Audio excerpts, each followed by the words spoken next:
Bonjour et bienvenue, vous êtes sur Retour au pays, je suis Divine Herclé et vous êtes sur la chaîne de YouTube qui parle de la diaspora africaine qui souhaite retourner en Afrique pour construire l'Afrique.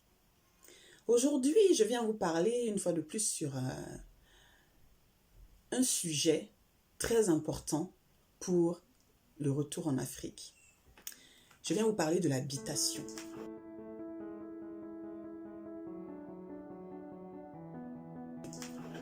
Alors, quelques questions me viennent à l'esprit. Quel est le genre d'habitation que vous souhaitez avoir lorsque vous êtes prêt à retourner en Afrique?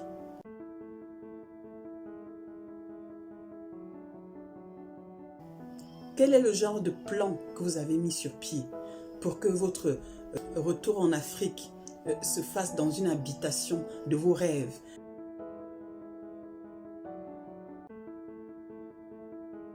Quel est le style que vous voulez lui attribuer à cette habitation?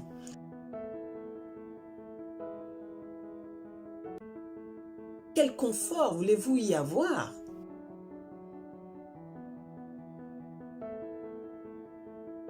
En quoi et comment est-ce que vous souhaitez l'alimenter?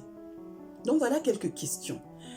Pour moi, c'est surtout l'alimentation. Parce que ce que je souhaite, c'est que l'habitation dans laquelle je souhaiterais vivre soit intelligente et ait une énergie renouvelable. Et en termes d'énergie renouvelable, nous avons l'énergie fossile, les énergies fossiles, nous avons la biomasse, nous avons l'énergie hydraulique, nous avons l'énergie solaire.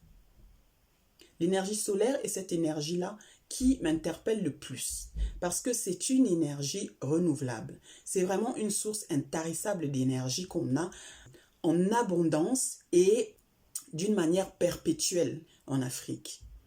Et je voulais vous interpeller par rapport à ça parce que j'ai discuté avec des professionnels avec lesquels je travaille qui m'ont fait comprendre que selon les études, l'Afrique qui fait à peu près 30 millions 415 873 000 km² a produit 4,15 gigawatts en 2017.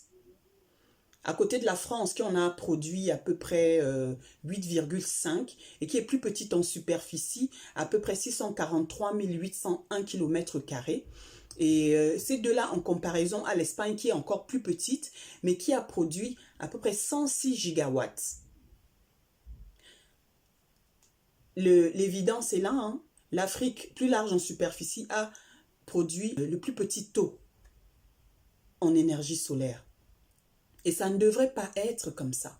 Ça ne devrait pas être parce que j'ai aussi appris d'eux que le taux de personnes qui n'auront pas accès à l'électricité va augmenter de 9 à 10% de la population mondiale. Et ce pourcentage-là n'appartient qu'à l'Afrique subsaharienne.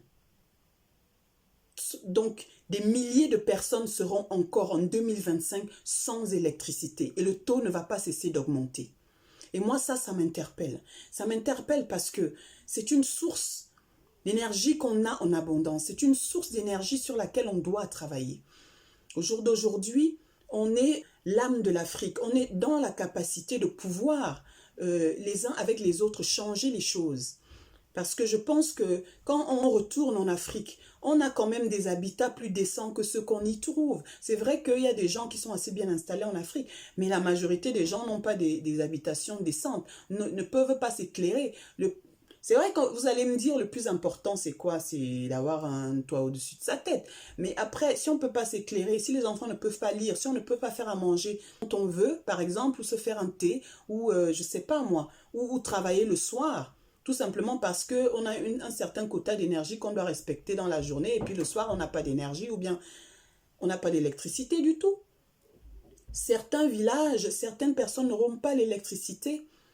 C'est-à-dire que cette année, il y a des gens qui n'ont pas d'électricité et jusqu'à 2025, ça va commencer à augmenter. Je pense savoir que Il y a beaucoup de choses qui sont en train d'être faites. Il y a beaucoup d'informations sur l'énergie cellulaire que j'ai trouvées et que j'aimerais partager avec vous dans les prochaines vidéos. Mais aujourd'hui, je voulais surtout interpeller votre attention sur votre habitation, sur vos conditions de vie, sur ce que vous aspirez à vivre comme expérience. Vous voyez, au niveau de votre accommodation au quotidien. Parce que ça, c'est important. C'est une chose de retourner en Afrique, mais c'est une autre chose d'être confortable, d'être à l'aise. Et ça, c'est très important vu le standing qu'on a déjà reçu et ce à quoi on est en train de s'ouvrir.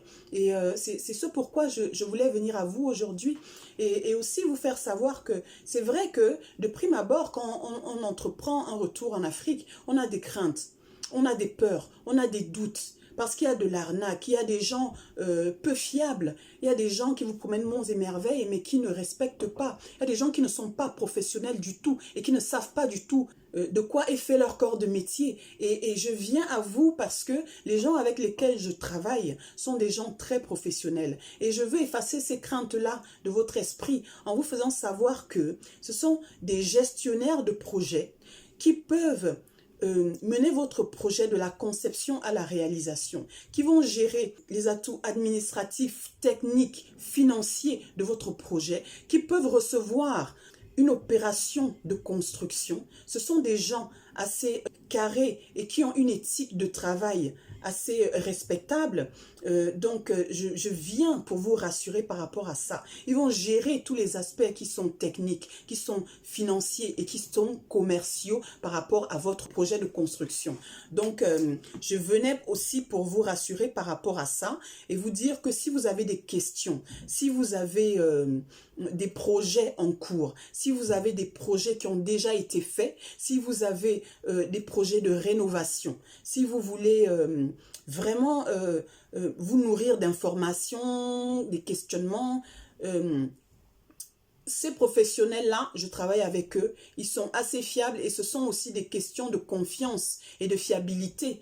Vous savez qu'on essaie de remédier par rapport à l'Afrique, par rapport à la relation de la diaspora à l'Afrique. Et c'est pour ça que je viens à vous aujourd'hui vous le dire et en vous faisant aussi comprendre qu'au niveau de l'énergie renouvelable, je vais vous alimenter un peu au niveau des informations par rapport à ce que je sais et par rapport à ce que j'apprendrai justement de ces professionnels et de toutes mes recherches. Voilà. Donc, je suis comme vous, hein, j'apprends et j'essaie aussi en même temps d'appliquer ce que j'apprends et j'espère que cette vidéo vous a aidé, j'espère vraiment qu'elle sera une réponse à quelqu'un, à une question ou bien un apaisement, un soulagement et voilà, je suis Divine Hertley de retour au pays et je vous souhaite de vous porter pour le mieux. Je vais vous demander de vous abonner encore une fois de plus, je vais vous demander d'aimer, de ne pas aimer si vous n'avez pas aimé. Dites-moi pourquoi dans les commentaires. Je vais vous demander de partager. Partager parce que c'est de cette manière-là que j'apprends. C'est de cette manière-là que je grandis et que je répands le message. Et je vous demande aussi de commenter. Commenter beaucoup. Essayez de commenter. Voilà.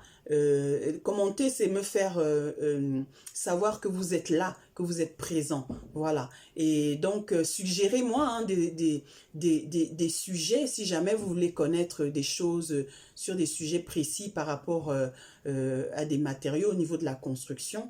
Donc, voilà, faites-moi savoir. Je vais vous demander de vous porter pour le mieux parce que je vous veux en forme pour la prochaine fois. Alors, n'oubliez pas que le destin de l'Afrique repose entre vos mains.